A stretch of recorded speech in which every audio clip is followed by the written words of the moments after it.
Gostaria de saber um pouquinho sobre a questão do ecossistema mais local aqui do Goiás, que vocês estão inseridos, de tecnologia das AGTECs. Se vocês têm troca de informações, existe um cross aí com outras empresas, como é que vocês enxergam as pessoas que estão saindo de faculdade e gostariam de empreender nesse segmento? Como é que o Goiás hoje está forte nesse segmento? Então, Goiás é um dos berços do agronegócio do Brasil, né? Então é difícil você falar de agronegócio e não falar de Goiás, né? A gente tem um ecossistema grande aqui em Goiás chamado Gintec. A gente participa de algumas coisas com eles são afiliados da ACE, que é o maior acelerador, acho que, da América Latina do Brasil. Então tem um ecossistema muito pujante hoje de moçada nova querendo trazer coisa boa para o agronegócio, né? A própria UFG tem iniciativas de startups, então tem realmente muito calor ao redor disso. Vocês sentem que o mercado que está aquecido, as pessoas se movimentam, Isso. E é um caminho sem volta. Isso, a gente está junto e a gente tem alguns parceiros que a gente está mais junto, né? A gente tem, por exemplo, iniciativa de pesagem por imagem tridimensional do boi, que não precisaria levar o tronco, que é um Pedro, charado Pedro lá do Espírito Santo, desenvolveu, chamou ele do dono.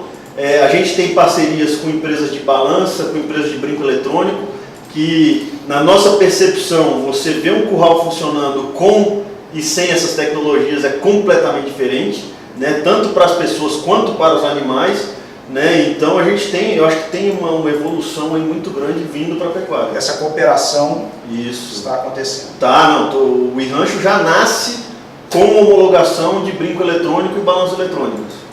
Até porque se você não consegue coletar o dado, você não tem subsídio, você não tem massa para trabalhar. Exatamente. Então tudo começa na coleta. Exatamente. É melhor se ter uma coleta básica e poder extrair alguma coisa real dali, do que você não ter nenhum tipo de coleta, ou coletas que não são erradas, né? São mais prejudiciais. O iRancho, claro que nós temos essas tecnologias associadas, né, que elas são integradas, mas ela também, você consegue trabalhar sem esse tipo de tecnologia também, né? Então a ferramenta ela atende tanto o pecuarista que usa a identificação eletrônica e a balança, quanto o pecuarista que não usa, né? Então é importante deixar isso claro também, né? Porque para que todos, a ideia é democratizar o acesso à tecnologia com o uso da ferramenta. Você não precisa de um grau tecnológico na sua propriedade avançado para poder depois implantar o sistema. Você pode implantar o sistema sem necessariamente ter esse investimento. Isso. O benefício que essas tecnologias trazem é que elas minimizam praticamente zero o erro operacional, né, de digitação, né, que entra o fator humano. Sim. Então, quando você está com essa tecnologia integrada, é tudo automatizado. Então, basicamente, você vai apertar só Enter. Né? Então, você tira aquele fator humano que é da operação. Evitar o erro. A gente brinca que o iRancho ele é duas coisas, né? Ele é uma provocação para que o pecuarista faça uma melhor gestão, que tenha acesso a esse tipo de coisa. Tem que ter essa provocação, né? Com certeza. E ele é feito para aceitar desaforo. Então, assim, a gente criou um sistema que não pode parar por nada. Ele não fica toda hora dizendo, você não pode ir, você não pode ir, você não pode ir. Ele é feito de produção. Você está com o animal alinhado no tronco, você tem que ser rápido. Entendeu? Então você faz o medicamento, você pesa, você pega o score e solta. Então é linha de produção mesmo isso. Maravilha, isso é show de bola. O produtor rural, eu tenho uma percepção de quando você tem as tecnologias prontas, as pessoas da cidade enxergam que o campo está muito tecnológico hoje, porque se vê colhedeiras, se vê pulverizadores, com GPS, etc. Mas são tecnologias que dependem muito da questão da capacidade de investimento do produtor de trazer essas tecnologias para dentro da propriedade. Quando são tecnologias que demandam uma interação maior, um comprometimento maior do produtor, a gente vê que talvez as coisas andam em passos mais lentos. Eu pergunto para vocês como transpor essa barreira daqueles produtores mais resistentes, como que vocês pensam em vencer essa barreira e convencer esse produtor a estar optando por essa nova tecnologia?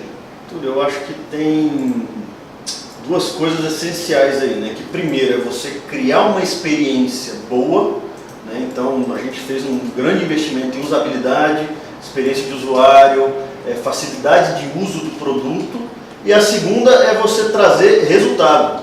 Né? A gente tem muitos concorrentes no mercado que o cara insere, o pecuarista insere informação de tudo e ele consegue ver muito pouco.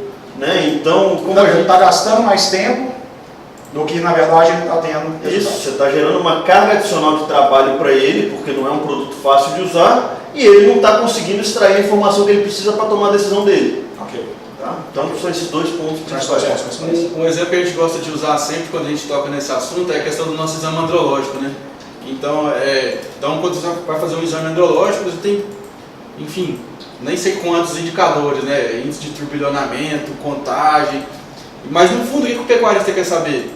Se o boi está apto ou se o boi está inapto. Então, no nosso sistema nós colocamos apto e inapto. Okay. Então, não tem aquele nível de profundidade para o pecuarista ter que inserir muitas informações que, no fundo, talvez futuramente ele não vai utilizar. Vocês conseguem, vamos dizer assim, destacar aqueles índices que realmente, talvez eles congregam todos os outros índices para trás. Seriam por aí. O objetivo é trabalhar o essencial para que ele tenha a melhor gestão possível. Maravilha. Eu gostaria de perguntar o seguinte: qual percentagem do sucesso está na tecnologia e qual percentagem do sucesso está na aptidão do produtor, na vontade do produtor de implantar esse sistema? Eu diria que tem um terceiro fator aí, que é a questão que você mencionou no seu e-book da empresa. Eu acho que tem que ter um entendimento da empresa e dos desenvolvedores e de todo mundo que está envolvido, de quem que é o produtor e de onde que ele trabalha. Né? Então, sim, entender o desafio, entender o ambiente e desenvolver produtos para aquele ambiente. Né? Então, aqui, por exemplo, a gente fez... Tem que pegar o pessoal de programação e levar para vacinar a gala. Levamos, claro. Lá fizemos isso. Opa! Fizemos isso, claro, é importantíssimo.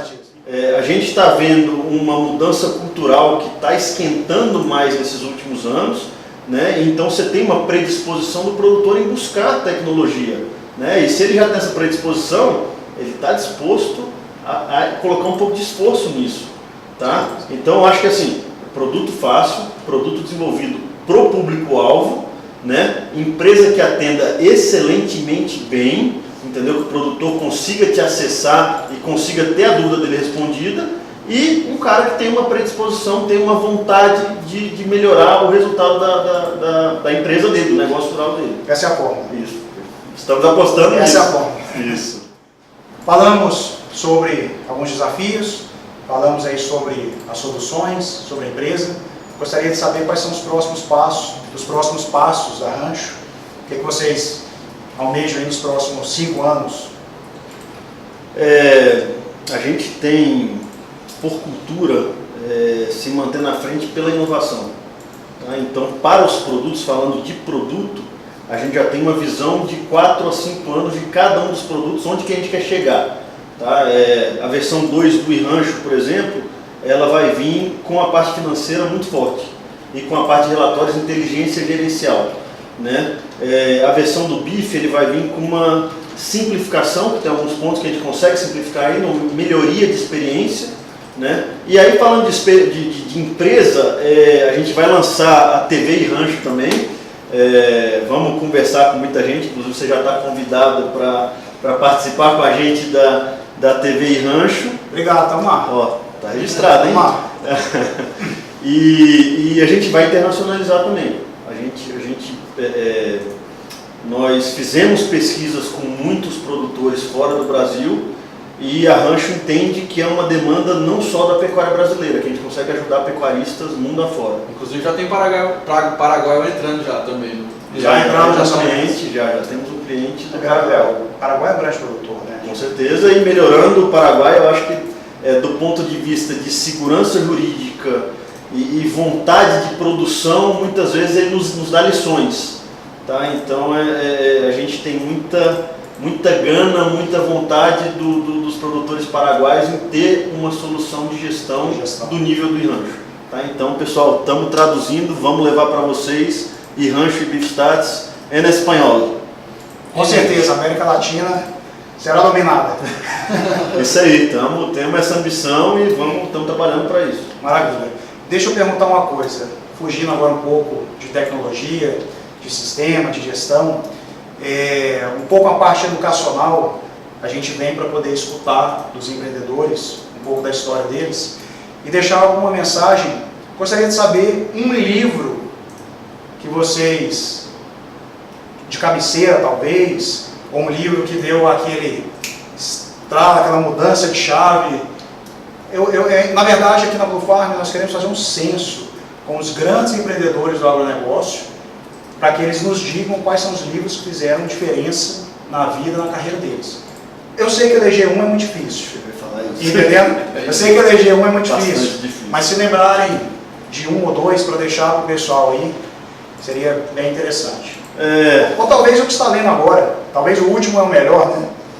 Tem dois que eu gosto muito, que um é o Homo Sapiens, que é a história da humanidade, a breve história da humanidade, que eu acho fantástico. Eu acho que a gente precisa entender o nosso passado e o que trouxe a gente até onde a gente está, para a gente conseguir se planejar e em algum momento predizer o que está vindo, né? O que vem por aí, né? E o outro, eu não lembro exatamente o título, mas é o lado difícil das situações difíceis, né?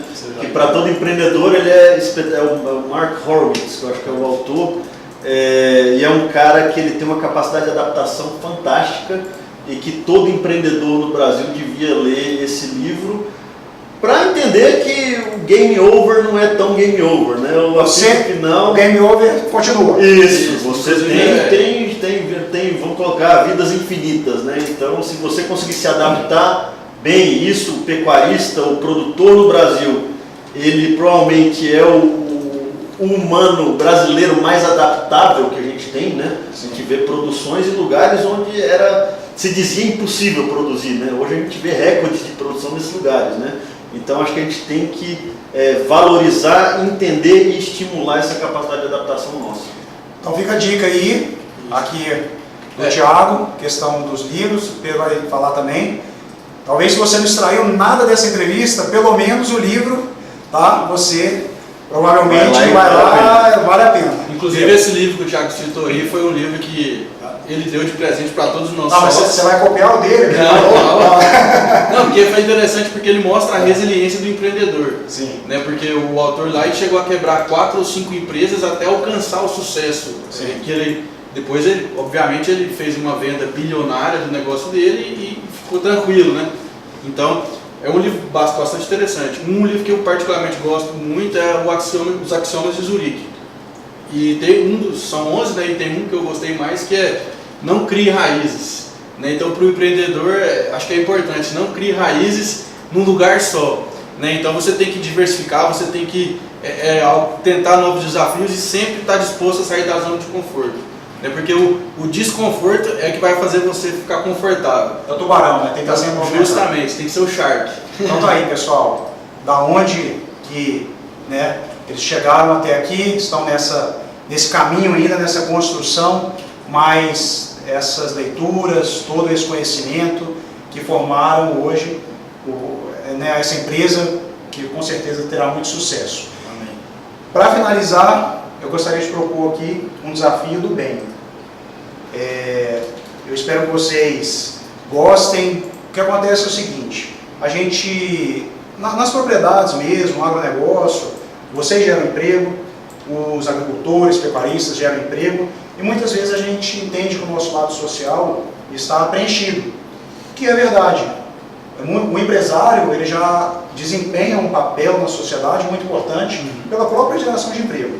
Mas isso não nos isenta de poder nos ajudar um pouco mais e colaborar um pouco mais. Com certeza. O que nós estamos propondo, na verdade, aqui hoje, para os segmentos das AgTechs como um todo, é que a gente possa abraçar uma causa e eu, na minha humilde concepção, conhecimento, nós temos o Hospital de Câncer de Barretos e eu gostaria de fazer chamado para que as empresas de tecnologia se empenhem nessa causa também. O que acontece é o seguinte, a gente vê o Leonardo, o cantor, falando, Chitãozinho Chororó, e o que a gente pensa? Não precisa mais, entendeu? Estão bem servidos e nós não precisamos ajudar porque essa instituição não precisa. E não é verdade. Se todos nós fizermos o nosso papel um pouquinho mais, a gente consegue congregar. Eu entrei ontem, fiz o meu boleto, não importa o valor, entendendo? E eu queria convidar vocês para a gente fechar numa energia boa, positiva, para que vocês também hoje, a gente entre aqui, vocês façam essa doação e a gente comece esse trabalho daqui para frente. Vocês topam? Na hora, tá topado. Na hora? Vamos. Então fechamos, chave de volta. Valeu, amigo. Tchau. Muito Obrigado. viu? Valeu, Túlio. Valeu, Pedro. Prazerzão. Muito obrigado. Gente, um abraço. Se inscreva em nosso canal, tá? A gente promete, nós vamos melhorar mais, nós vamos trazer outros empreendedores aqui. Muito obrigado por toparem essa primeira entrevista. Se inscreva lá. Para a gente o que importa não é a quantidade de inscritos. Nós não compramos seguidores, nós não compramos likes, ok? Aqui é o pessoal do agronegócio mesmo que vai estar acompanhando. Um grande abraço.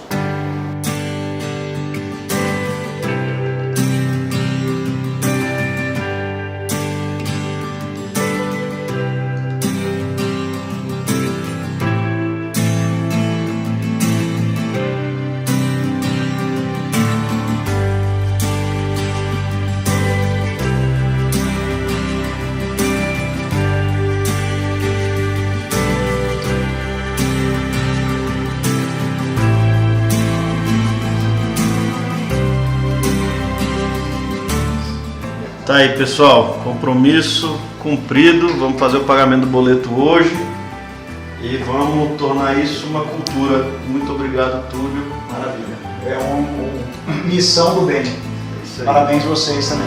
Obrigado. Obrigado.